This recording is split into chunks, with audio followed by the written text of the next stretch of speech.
And increasing your self-awareness. Well, increasing your self-awareness is not a mandatory requirement or a must in improving your wellness, but it puts you in a good spot if you are aware of the things that you need to change, right? And especially the unhealthy habits that you need to let go or get away or get over with and replace it with new healthy habits. So in this episode, we are going to talk about resources, how you can get started and where you get started. So let's get started.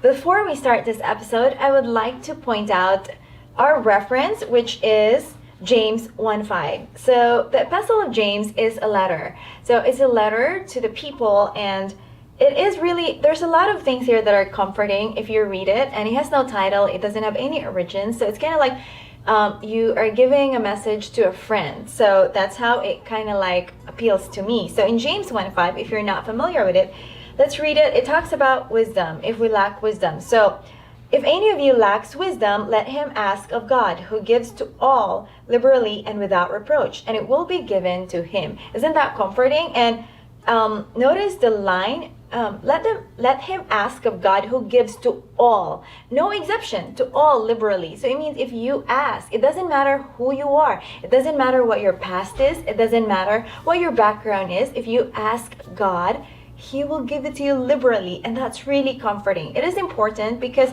you know, now that we know our unhealthy habits, that we want to replace it with new health habits or good routines or good practices, good health practices, sometimes it can get overwhelming. Like, where do I want it to start? Oh, how do I start? Oh, who do I talk to? Who do I approach? And I really highly recommend to have this James 1:5 as the first step. So asking God a lot of times, and this is kind of like a testimony, a lot of times I also had these experiences when I'm having trouble, if there's anything that I wanted to change in my life, that I do other things first. I tap other resources before I ask God. When I often reminded whenever I read this that if there's anything is to ask God first, so I can have that direction or guidance, so to have that knowledge or wisdom to make decisions. So there are other resources as well that we could tap into. It is better to have a lot of resources that we could use as a guidance in order for us to have that better transition, or as we improve our wellness, that we kind of have that support system. And because the more you are in an environment that supports your goals, and especially wellness goals, so then the transition or your journey is a lot better. And so aside from the Bible is really a good resource in asking God as well.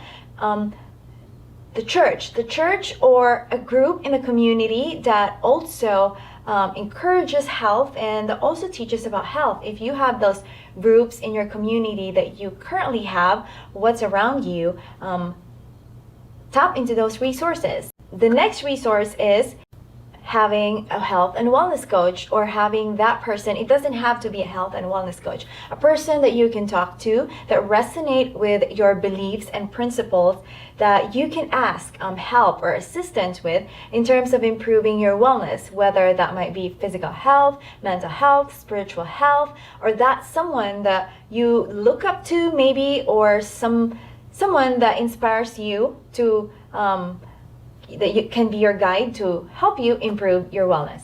The next resource that I'm going to give you is surrounding yourself with people that really will help you improve your goal. So let's take, for example, a vegan diet, because that's like the most common, but it doesn't limit to that. Like I mentioned before in video number 1, that it can be mental health, physical health, spiritual health. So surrounding yourself with those people that meet your lifestyle goals or your wellness goals, especially. So using the vegan diet as for example, if you have any friends or in your circle or family members that are already in the vegan diet, then, you know, talk to them, approach them and tell them that, oh, you know, I wanted to change my lifestyle. This is what I wanted to do. Is it okay if, you know, I could learn from you? So tapping into those resources will really help you get started and move forward faster and smoother.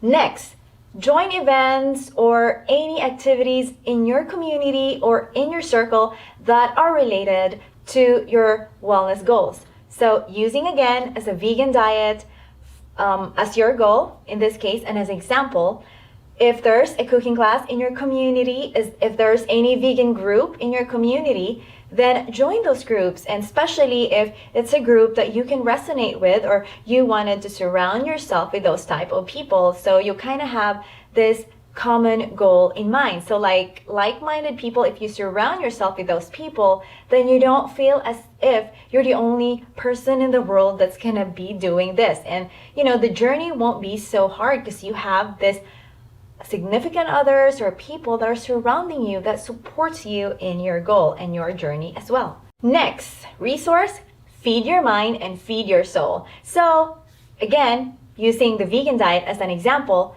if you wanted to change a transition to a vegan lifestyle, then you wanted to start reading or start looking or start eating in restaurants maybe that serve vegan food. So, by constant beholding, we become change. So the more you expose yourself in that environment on a daily basis, then, that environment or that lifestyle becomes familiar to you and it's easier for you to transition.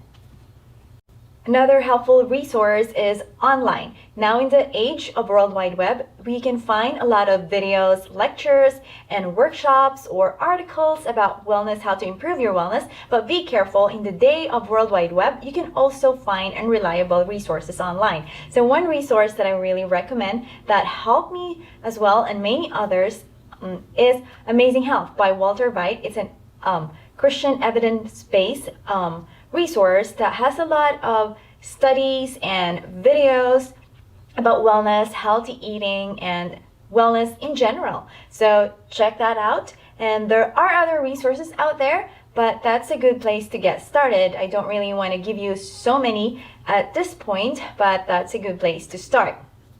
If you are a reader and prefer reading a book when learning something new, there are a lot of helpful books out there. And this is one of the basic ones that really contain a lot of helpful information. And it's a very easy read and it's a small book. So it's Why Christians Get Sick by Dr. George McMus. So he talks about loss of health, anywhere from diet to exercise and to mental health as well. So check this out. I think we have covered quite a few resources to get you started in your wellness journey. If there's any resource that I haven't mentioned that you think would really help you in this journey, leave them in the comments below so others can see it as well. And who knows, it will help them as well when they see it. I hope this list of resources that I just gave you would help you get started. And yes, in the next video, it's action time. So we will be doing hands-on and we will start what we call the blueprint. So stay tuned about the blueprint and I'll tell you about it. So I will see you in the next video. Bye.